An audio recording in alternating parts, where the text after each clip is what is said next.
Yesterday, I spoke a little about the Israeli economies. So I want to repeat a story that I told. 22 years ago, I took over as finance minister in one of the worst economic crises in Israel's history. And I could only gather about half a dozen European investors. And I said, you really should invest in Israel. And I told them what we were going to do, that we were going to turn Israel from a semi-socialist economy to a vibrant free market economy with all the reforms, market reforms. And they said, well, that sounds pretty good. So they asked me, what do you think we should invest in? And I said, anything. Invest in anything in Israel, because everything that you see today will be a lot more expensive tomorrow. You can make a killing. Now, I don't know if any of them believed me. At the time, the Israeli GDP per capita was about 17,000. Today, it's passing 55,000 and soon reach $60,000 per capita annually. The Israeli economy is very strong. I have terrific confidence in it. It is strong. It is innovative. It weathered two economic crises. The Corona crisis came out first in the world, and the two-year war, where we have an enormous amount of investments. People are coming, and they'll continue to come for everything that we're doing, not only the economy and the technology of today, but the technology of the future, cyber, AI, and so many other things. And basically my call to you, the investors of the world, get on board now, because we're about to take off. We're about to take off with the technologies of the future. You've got a glimpse of it in the amazing possibilities and the amazing achievement of Israel in the 12-day war with Iran. You could see the things that Israel could do that amazed the world. That's part of what I'm talking about. We're talking about the technologies of the future that are here today and are being developed in Israel. I described how one analyst told me, I couldn't believe the numbers. I couldn't believe the numbers that I was seeing. This cannot be an economy at war, but it is. So let me show you briefly the numbers that describe what Israel is doing. Can we have the first slide, please? Well, the first point that you see is the stock exchanges of the world. The investors of the world believe in Israel. Look at how fast it's growing. This is from the year 2024. This is inside the war. Look at the S&P and look at the Tel Aviv Stock Exchange. Slide. And this is what I was talking about before in Hebrew. This is where the dollar was, okay? And look at where it is today. I mean, the shekel. To buy a dollar, you needed 3.7 shekels here in 2024. And now, at the end of 2025, it's gone down considerably. That's an indication of confidence in our economy. Keep going. That reflects the GDP per capita growth that we had. These are the two things I always look at when I look at economies. Any economy. First, what's the GDP per capita? And second, what's the debt to GDP ratio? So the GDP per capita has been going up steadily, far outstripping other Western economies. That's the first thing. Let's look at, by the way, this is in shekels, okay? This is about $55,000, and it just keeps on going. Can I see the next slide, please? This is the debt to GDP ratio. That says, how much debt are you carrying on your GDP, on your economy? Okay, so let's look at what happened. This is 2002, 2003. Israel was right here.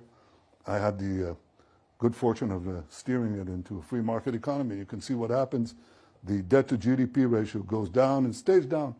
But look at what happens in the other economies. Look at the USA, shoots up.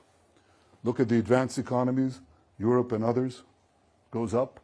This is the health, the vibrancy of Israel's economy, and it really didn't change because of the war.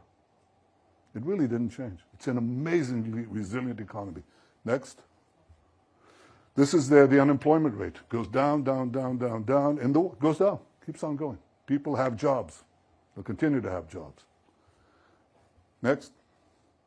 This is how much, I'm putting this up, the electricity prices in Israel, because it's a reflection of a great reform that we did, which is getting natural gas out of the sea.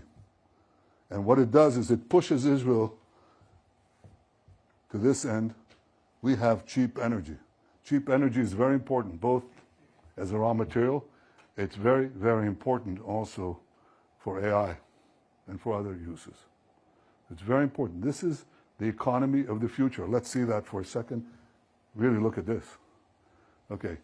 This is business expenditure on R&D funded from abroad. So this is by country. How much is funded from abroad in your economy? Well, this is clearly the winner, the United States, naturally. This is in absolute prices, 2023. Let me tell you that our indications for 2024, that it's considerably higher for Israel than what it was in 2023.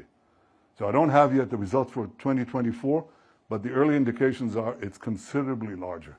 So the first country in the world receiving foreign investments for R&D is the United States. And the second country receiving investments for R&D in absolute terms is Israel. And the third country is Germany, which is 10 times our size in population, roughly, okay? And it's it's actually considerably smaller than Israel. And down it goes, UK, France, and so on. This is a very powerful economy. It's an economy of 10 million people, but they're very gifted people, amazingly gifted. So let's look at the next point. This is our defense industry budget, which I spoke about yesterday. The defense industry is very strong. This is record exports, $15 billion. But, here's the but. Everything else is basically controlled by market forces. There's a global economy, and people have an opportunity to get on board, and that's my message to all the investors. Get on board now, because we're about to take off into the technologies of the future. The one area that I spoke about yesterday was the weapons industry. There's a race now for weapons in the world, but it is not a market race. Because unlike everything else that we could talk about, that's controlled by governments. And their calculations can sometimes be political, not necessarily economic. And therefore, what we are going to do is to build an arms industry that will match the best arms industries in the world with one proviso. We want to produce first for ourselves on a much larger scale and with unimaginable innovation. I speak to the innovators. I find it hard to believe what they're telling me that they're going to produce. Then again, they said that to me a few years ago, and I found it hard to believe, but you saw some of it, not even all of it, in the 12-day war with Iran. So we are going to produce an independent arms industry, very powerful, very strong, that can withstand any kind of international political constraints and will provide security for the state of Israel. This is what I envision for the state. It's going to continue to grow, it's going to continue to innovate, and it's going to continue to provide for our security and our prosperity, and I think soon with expanded peace treaties in the Middle East. It'll take time. You don't see it right now, but it's coming. And the last thing I would say is, the future belongs to those who innovate. Israel is the innovation nation. So get on board, because we're about to take off to a new stage of prosperity. Thank you.